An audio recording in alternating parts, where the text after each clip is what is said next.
పరిచయం ఏర్పడింది ఫ్రెండ్స్. తర్వాత 2005 నుంచి రెగ్యులర్గా ధ్యానం చేస్తూ ఉన్నాను. మా ఇంట్లో కూడా పిరమిడ్ కట్టించడం జరిగింది. మాది ధ్యాన కుటుంబం. ముందు నుంచి శాకాహారులం మేమంతా.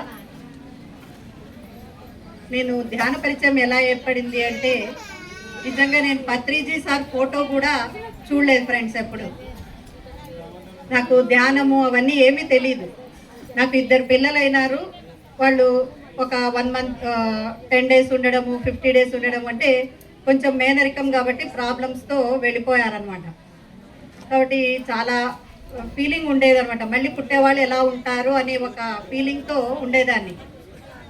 కానీ మళ్ళీ అంత డాక్టర్స్ వాళ్ళతో చెక్ చేయించుకొని రావడము, ఏం కాదులేండి, ఎందుకో ఒకటి అలా అయింది, మళ్ళీ ఎందుకు కాదు, బాగవుతుంది అని చెప్పారు. దాంతో నేను ప్రెగ్నెన్సీ నిలబడడం జరిగింది. Just 45 days 40 days. Premnath Adoni అంటే ప్రేమ్నాథ్కు పెట్టింది పేరు అన్నట్లు మేము ప్రేమ్నాథ్ గారి ద్వారానే ధ్యానంలోనికి వచ్చాం ఫ్రెండ్స్.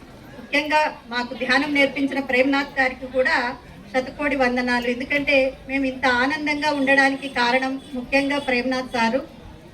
మరి మా ఆయన బ్యాంక్లో మేనేజర్గా వర్క్ చేస్తూ ఉండేవాళ్ళు. మా ఆయన అండి, మీ అంటే సార్ కస్టమర్ అనమాట. మీరు చక్కగా మేడము నిలబడిందంట కదా సార్, ప్రెగ్నెంట్ కాబట్టి మెడిటేషన్ చేస్తే అన్నీ బాగవుతాయి అని మా ఆయనకి చెప్పారనమాట. చెప్తే సరే అన్నారు. వచ్చి నాకు అంతే, నాకేమీ చెప్పలేదు మా ఆయన. ధ్యానం చేస్తే అన్నీ బాగవుతుందంట, నీకు ఇష్టమైతే ధ్యానం చెయ్యి, బాగవుతుంది అని చెప్పారు. నాకేమీ తెలియదు మాస్టర్స్. ప్రేమ్నాథ్ సార్ని చూడలేదు, నేను పత్రిజీ సార్ని చూడలేదు, ధ్యానము తెలియదు నాకు, ధ్యానం వల్ల ఉపయోగాలు తెలియదు, ఏమీ తెలియని టైం.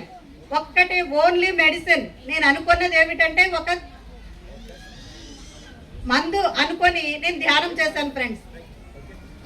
ప్రతిరోజు ఉదయం లేచిన వెంటనే మరి కాలకృత్యాలు తీర్చుకోవడము, చక్కగా ఒక 40 మినిట్స్ ధ్యానం చేయడం, అలా చేస్తూ వెళ్ళాను అంతే. నాకేమీ తెలియదు దాని గురించి. బాగా కావాలి అన్న ఒకటే థాట్. మళ్ళీ మీరు డాక్టర్తో చూపించుకోలేదా అని కాదు, అంతా చేస్తున్నాను. అది ఒక మెడిసిన్ లాగా యూజ్ చేస్తూ వెళ్ళాను. నాకు 7th మంత్ ఆదోనిలో ప్రేమ్నాథ్ సార్ కూతురి పెళ్లి జరిగింది. అప్పుడు సారు, పత్రిజీ సారు, మేడము ఇద్దరు ఆ పెళ్లికి వచ్చారు. అమావాస్య శూన్యమాసంలో ప్రేమ్నాథ్ సార్ కూతురి పెళ్లి. మళ్ళీ ఆ రోజు మేము నిజంగా సార్ని మా ఇంటికి కూడా పిలవలేదు. బ్యాంక్లో వర్క్ చేసే ఒక అతను వచ్చేసి, సార్ మీ ఇంటికి పిలుచుకొని పోదాము, మీ భార్య ధ్యానం చేస్తుంది కదా అని అంటే, సరేలే పెద్దవాళ్ళు వస్తే ఇంటికి మంచిది కదా అంటే, ఊరికే స్వాములు వస్తే మంచిది అన్న ఉద్దేశంతో మరి మా ఆయన పిలుచుకొని వచ్చారు. నువ్వు ధ్యానం చేస్తావు కదా, అతన్ని మన ఇంటికి పిలుచుకొని వస్తున్నాను, చేపలు కుర్చీలు వేసి రెడీ చెయ్యి అని చెప్పారు. పత్రి సార్ వచ్చారు. 1/2 అవర్ ధ్యానం చేయించారు, చక్కగా పాటలు పాడుతూ. ఒకసారి వచ్చిన వెంటనే ఒక 25-30 మంది దాకా వచ్చారు. అందరూ కలిసి నిశ్శబ్దంగా మరి సార్ ఫ్లూట్ వాయిస్తూ ధ్యానం చేపించారు. మరి చూడండి, మనము ఒక్క అడుగు, మరి బాబా పుస్తకంలో, బాబా టెంపుల్లో ప్రతి దగ్గర అంటించుంటారు. మీరు ఈ కొటేషన్స్ చూసింటే మీకు తెలుస్తుంది. ఏమని, ఒక్క అడుగు మీరు భగవంతుడి కోసం ఒక అడుగు వేస్తే మీకోసం భగవంతుడు వచ్చి 10 అడుగులు వేస్తాడు. మరి అలానే పత్రిజీ సార్, నేనేం చేశాను, ఓన్లీ ధ్యానం. నాకు నిజంగా ఉపయోగాలు కూడా తెలియదు ఫ్రెండ్స్. నాకు అప్పుడు 25 ఇయర్స్, ఏమీ తెలియదు నాకు. కానీ నేను ఏది లాజిక్ మైండ్ లేదు, ఆలోచన లేదు, చేశాను. పత్రి సారు వచ్చారు. అంత నాకేం అడగాలని కూడా తెలియదు. ఈమె సార్ ధ్యానం చేసేది అని చెప్పారు.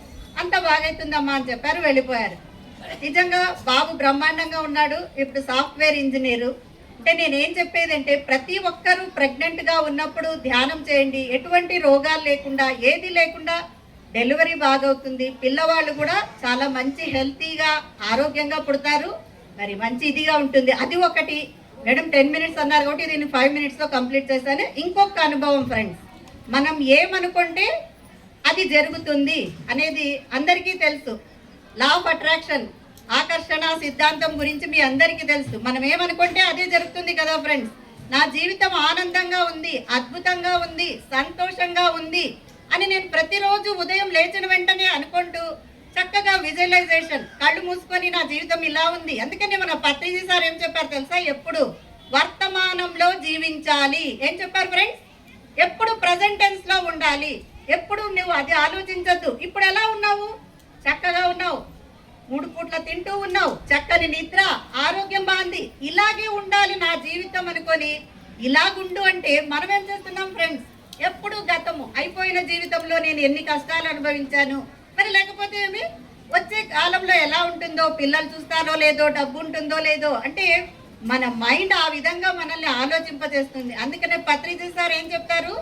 ఎప్పుడు ప్రజెంట్ టెన్స్ లో ఉండాలి, వర్తమానంలో ఉండాలి అని ఎప్పుడు చెప్తారు ఫ్రెండ్స్.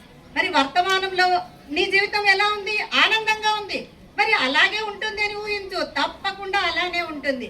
మరి దీనికి మనం ఏం చెప్పకూడదు? నెగిటివిటీ ఇవ్వకూడదు. అంటే ఉంటుందా? ఇప్పుడు నేను చెప్పాను ఏం చెప్పాను? ఉదయం లేచిన వెంటనే చక్కగా మన సబ్ కాన్షియస్ మైండ్ మనం ఏం చెప్తే అదే వింటుంది. కాబట్టి నా జీవితం ఆనందంగా ఉంది, సంతోషంగా ఉంది, అద్భుతంగా ఉంది అని మనం అనుకొని లేచామనుకోండి, అంటే చెప్పింది కదా ఆమె, ఉంటుందంటావా? లేదా? ఊరికే ఇక్కడి నుంచి చెప్తూ ఇక్కడ మాత్రం మన ఫీలింగ్ ఎలా ఉంది, భావము లేదనుకోండి, అది రాదు. ఎందుకంటే ఈ సృష్టి ప్రతి ఒక్కటి, ఈ సృష్టిలో ఎనర్జీ ఫ్రెండ్స్. అంటే నువ్వు మాట్లాడితే ఒక ఎనర్జీ, నువ్వు ఆలోచిస్తే ఒక ఎనర్జీ, కోపము ఒక ఎనర్జీ, బాధ ఒక ఎనర్జీ, ద్వేషము ఒక ఎనర్జీ. ప్రతి ఒక్కటి శక్తి ఫ్రెండ్స్. ఈ శక్తి లేకుండా ఏది ఈ భూమండలం మీద పనిచేయదు. ప్రతి ఒక్కటి అంటే నీ భావాన్ని తీసుకుంటుంది ఫ్రెండ్స్. అందుకని నేను సంతోషంగా ఉన్నాను అన్నప్పుడు ఇక్కడి నుంచి రావాలి. ఎక్కడి నుంచి రావాలి? ఇక్కడి నుంచి రావాలి ఫ్రెండ్స్. మరి 2019లో ఏం జరిగిందంటే, మేము ఈజిప్ట్ ట్రిప్కి పోవాలి అని మేము టికెట్స్ బుక్ చేస్తాం ఫ్రెండ్స్. 1,20,000 ఒక టికెట్.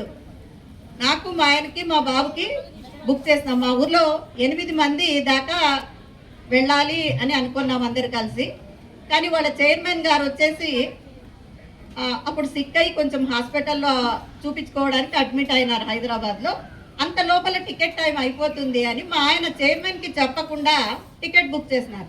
అంటే only 4 days, 7 days trip masters. కానీ 4 రోజులు అంటే ఆబ్సెంట్ పడుతుంది. శని ఆది సెలవులు కదా. ఆ 7 రోజుల ట్రిప్ కోసము నిజంగా అది అనుకోకుండా జరిగిపోయింది. మా ఆయన, నీకు ఎప్పుడు నువ్వు ఈజిప్ట్ చూడాలి అని నీ కోరిక కదా, అందరూ వెళ్తున్నారు, వెళదామా అన్నారు. అంతే, ఓకే అన్నాను. కానీ ఇక్కడ టికెట్స్ బుక్ చేసినాం, అంతా అయింది. వాళ్ళ చైర్మన్ వచ్చారు. ఇలా మా ఆయన చెప్పారు, మేము ఈజిప్ట్కి పోవాలనుకున్నాము సార్, మిమ్మల్ని అడగకుండా, ఎప్పుడు మీకు అడగకుండా ఏమీ చేయలేదు, కానీ టైం అయిపోతుంది అన్న ఉద్దేశంతో చేశాను సార్, సారీ అని చెప్పారు. ఎట్లా చేస్తావు నన్ను అడగకుండా అంటే, అవును సార్, కానీ టైం అయిపోతుంది అని చేశాను, 4 రోజులే సార్ లీవు అని అన్నాను. అంటే నన్ను అడగకుండా ఎట్లా చేసినావు, నీ టికెట్ క్యాన్సిల్ చేయని చెప్తాను. 1,20,000 టికెట్ ఫ్రెండ్స్, 3, నాది, మా బాబుది, మా ఆయనది. ఎంత చెప్పినా లేదు, పోకూడదు, నీ డబ్బు కావాలంటే ఇస్తాను, నువ్వు ఎప్పుడన్నా పోదులే, వాళ్ళకి కావాలంటే. అంటే మళ్ళీ వాళ్ళు సార్ అంటే అతనేమి మాట్లాడు. అప్పుడు అంటే మేము 3 కలిసి పోవాలి ఈజిప్ట్ ట్రిప్కి అనుకున్నాం ఫ్రెండ్స్. కానీ ఒక ఫీలింగ్, వద్దులే, మా ఆయన ఉండి మీరిద్దరు వెళ్ళిపోండి, మన ఊర్లో వాళ్ళే కదా చాలామంది వచ్చేది, 8 మంది, మీరు పోండి అన్నారు. కానీ నాకు ఇష్టం లేదు, పోతే పోయిందిలే, వదిలేద్దామన్నా. కానీ మనం ఏమనుకుంటే అదే. సేతు చెప్పిన లా ఆఫ్ అట్రాక్షన్ ఇదే కదా మాస్టర్స్, నువ్వేమనుకుంటే అదే జరుగుతుంది. మరి నేను ఒక్కటే థాట్ ఫ్రెండ్స్ ఇచ్చింది, నేను, నా భర్త, నా కొడుకు ఈజిప్ట్ పిరమిడ్లో ధ్యానం చేయాలి అని. ప్రతిరోజు ఉదయం 3 గంటల నుంచి 6 గంటల దాకా ధ్యానం చేసేవాళ్ళం, నేను, మా ఆయన. 3 గంటలు ఫ్రెండ్స్. మనకు ఏ పని జరగాలి అన్నా మనం దానికి ఎనర్జీ ఇవ్వాలి ఫ్రెండ్స్. జరగాలి అని అనుకున్నాం, ఓకే జరుగుతుంది, కానీ మనం దానికి శక్తినిస్తే ఆ పని ఇంకా తొందరగా అవుతుంది ఫ్రెండ్స్. మరి ఇచ్చింది ఏమి అంటే శక్తి. 1 month ఎటువంటి ఇది లేదు అతనిలో. ఎన్నిసార్లు అడిగినా ఏమి మాట్లాడు. సరే, ఇంకా ప్రతి వాళ్ళు ఊర్లో క్యాన్సిల్ అయింది అని అంటా ఉన్నారు.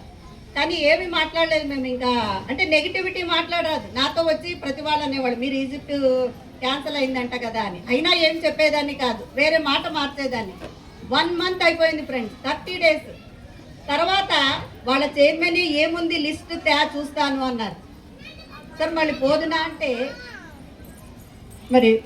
అంటే అప్పటికి సార్ వద్దంటున్నారా అంటే ఏమి మాట్లాడాడు. కానీ 35 days ఓకే వెళ్ళు అన్నాడు. చూడండి ఫ్రెండ్స్, మరి ఎంత ఆనందం కదా ఫ్రెండ్స్. నిజంగా మరి 1,20,000 పోతుంది అంటే చాలా బాధ అయింది. ఎంత బాధ అంటే ఆ డబ్బు పోయింది, మనం అనుకున్న పని ఏది కాదు, ఎక్కడికి వెళ్తా ఉండలేదు ఫ్రెండ్. మా ఆయన ఒక్క రోజు లీవ్ పెట్టాలి అంటే అస్సలు ఇష్టం ఉండదు, అంత ఫుల్ టైం వర్క్ చేస్తున్నాడు. 42 ఏళ్ల సర్వీస్ ఫ్రెండ్స్. అట్లాంటిది చాలా బాధ అయింది. కానీ ఏమి సంతోషం అంటే విచిత్రమైన సంతోషం. ప్రేమ్నాథ్ సార్ ఎప్పుడు చెప్తా ఉన్నాడు, మనం ఏమనుకుంటే అదే జరుగుతుంది, నెగిటివ్ ఆలోచించకూడదు, మీ సంకల్పం గట్టిగా ఉండాలి, ధ్యానం చేయాలని, అదే దాన్ని ఫాలో అయ్యాను ఫ్రెండ్స్. అంతే, మరి మనం ఏమనుకుంటే అదే జరిగింది కదా ఫ్రెండ్స్.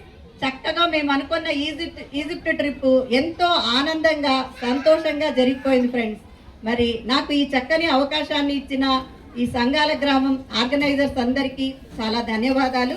అలాగే మరి చంద్రశేఖర్ శర్మ గారికి, అవధూత గారికి, నేను ఇక్కడికి ఒక 2-3 సార్లు వచ్చాను ఫ్రెండ్స్. మరి చాలా చక్కగా ధ్యానం కుదురుతుంది. మరి ఆ మాస్టర్ గారికి కూడా నా యొక్క కృతజ్ఞతలు. Thank you so much friends.